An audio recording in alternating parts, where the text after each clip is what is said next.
Welcome back for another video. We've got a great video lined up today. I've picked out all your top questions this week ahead of Gameweek 10. Thanks very much for sending in. If you liked yours answered, the only requirement is to be subscribed and you'll see a post in your feed asking for the question. You can also find the post on my channel page. So, first question from YouFound, and he's asking about captaincy. Salah home to Forest, Watkins home to Luton, Saka home to Sheffield United. I've also added Haaland and Son here as well, who are perfectly good captains this week. Toughest game week of the season for captaincy for many of us. It's rare that we've got 5 good contenders. If we compare the underlying numbers of all 5, this season Salah leads for expected goal involvement, followed by Haaland, Saka, Son and then Watkins. Haaland leads for non-penalty goals though, which is a good metric looking at how they've done with penalties stripped back, which can inflate the numbers given that penalties have got an XG of 0.79 every time. In a week like this, there's very little between them, so really the answer is to go with your gut. No one can confidently say that Watkins outscores Salah or Saka outscores Haaland.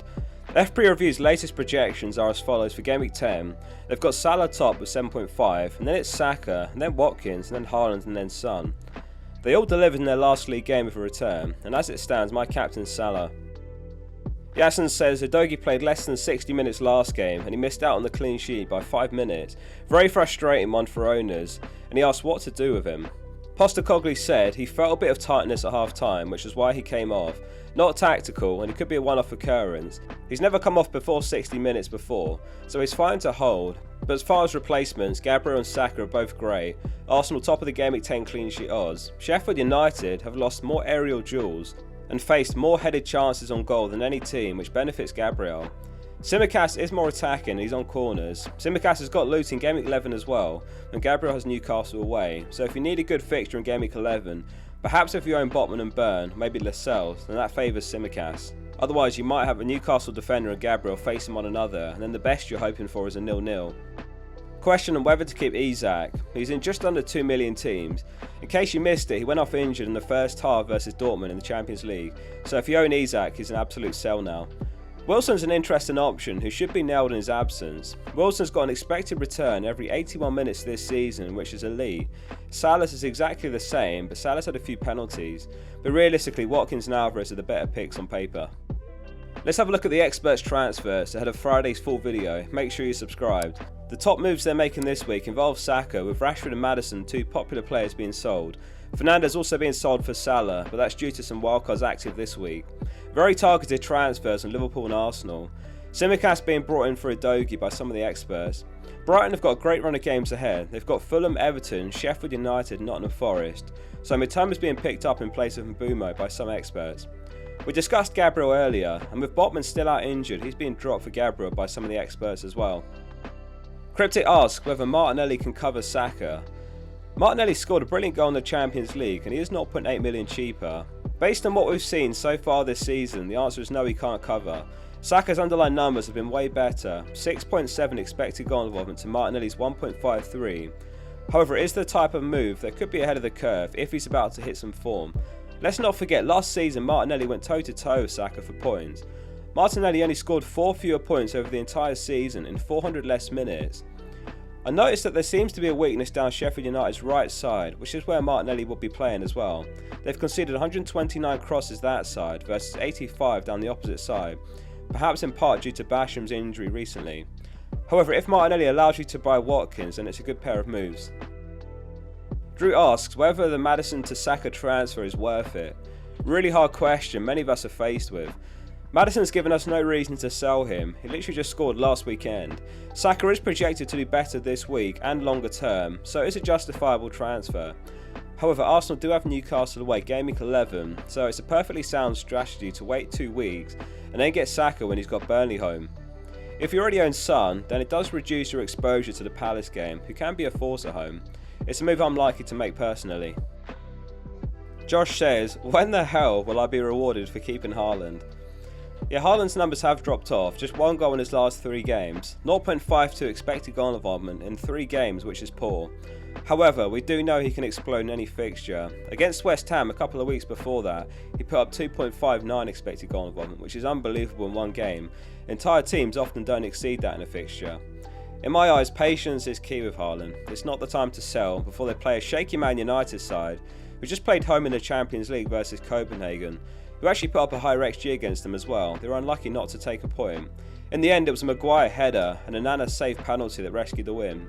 And then after that, Haaland's home to Bournemouth. Haaland scored twice in the Champions League just on Wednesday with a man of the match performance. He didn't even look at his absolute best and he still scored 2. If he disappoints over the next 2, then the conversation can shift to selling with some tougher games after that. If you don't own Salah and Watkins, then don't get me wrong, there could be circumstances like Haaland and Sterling to Salah and Watkins that does look reasonable this week. Mother Bear asks about Foster for Burnley's upcoming fixture run. Yeah, Foster's a way better pick than Archer if you can find the 0.5 mil somewhere. Not easy for some of us. Burnley have had a brutal run of games. They've faced City, Spurs, Man United, Newcastle, Chelsea and Brentford in their opening 9.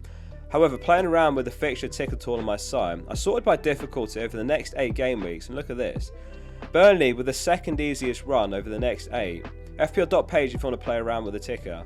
Anyway, Foster as a third forward is an amazing pick. Same price as Palmer, who is the 5 mil flavour of the month, but Chelsea are at the opposite end of the ticker here.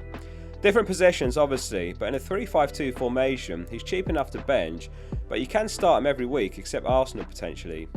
Gameweek 11 is an awkward week with Arsenal and Newcastle facing one another, as is Gameweek 13 when Newcastle against Chelsea and Liverpool against City. Those are opportunities to start the 5 mil forward, and you could bench a defender from one of those teams when their clean sheet chances are low. Fred the Red asks whether permanently captaining Salah is a sound decision. Interestingly, just yesterday I came across this team currently ranked 257th. They haven't made a single transfer all season and they've had Salah permanent captain all season. Bench boost and triple captain used. It certainly worked for them. Absolutely crazy to be 257th in the world and yet to make a transfer. As a thought exercise, I have put together a captaincy matrix here comparing the best captain options for the foreseeable future. You can't really make the case that Salah's a bad captain in any fixture coming up. Even Man City away, he's perfectly fine. Historically, he's always been a high scoring fixture. He's got 7 goals and 3 assists in 12 meetings with City, so 10 returns in 12. He hasn't blanked against City since the 2019-20 season. So yeah, permanent captain Salah is absolutely fine as a strategy. Personally, I don't see myself captaining anyone other than Haaland when he's got Bournemouth home though. Ash asks whether to sell Ward-Prowse for a hit. 4 blanks on the bounce for Ward-Prowse. He has shifted to a deeper role in recent weeks and Souček's been pushed forward. It's a risky hit though given West Ham have got a good fixture themselves and you're starting off 4 points on the back foot, hoping that Saka makes up for it and Ward-Prowse blanks. Not a hit I'd personally take, but another blank and he has to go. West Ham do have great fixtures though, so Bowen's a sound upgrade. Slaughter says, is it insanity to think that Watkins is an average FPL asset? Yes. Young Foreign asks Tsimikas or Maguire. Tsimikas is the clear winner here in my eyes. He's got the better fixtures and he's more attacking, and he takes corners on the left side. But let's talk about Maguire for a sec. This is probably where half of you click off the video. In all seriousness, after Man City, he's got Fulham, Luton and then Everton. Martinez is out potentially till the new year, so he should be first choice for a while alongside Varane. As much as he gets the piss taken out of him, he's playing much better recently, and Ten Hag's been singing his praises. He should be ahead of Lindelof in the pecking order, and Evans will only be used when absolutely necessary. If you're in a pinch, looking for a defender for after Gameweek 10, perhaps as a combo move to fund Saka, it just might work. Anis Ben Salah asks, what's the importance of having a decent bench? I actually think the answer to this varies depending on where we are in the season, and in other words, how the football schedule looks. Fundamentally, yes, you always need players that you can rotate into your team. This is most commonly done with defenders, and likewise you need players on your bench regardless in case a player in your starting 11 unexpectedly misses out, which does happen. If you've got an entire bench of players that don't play, it's going to cost you points.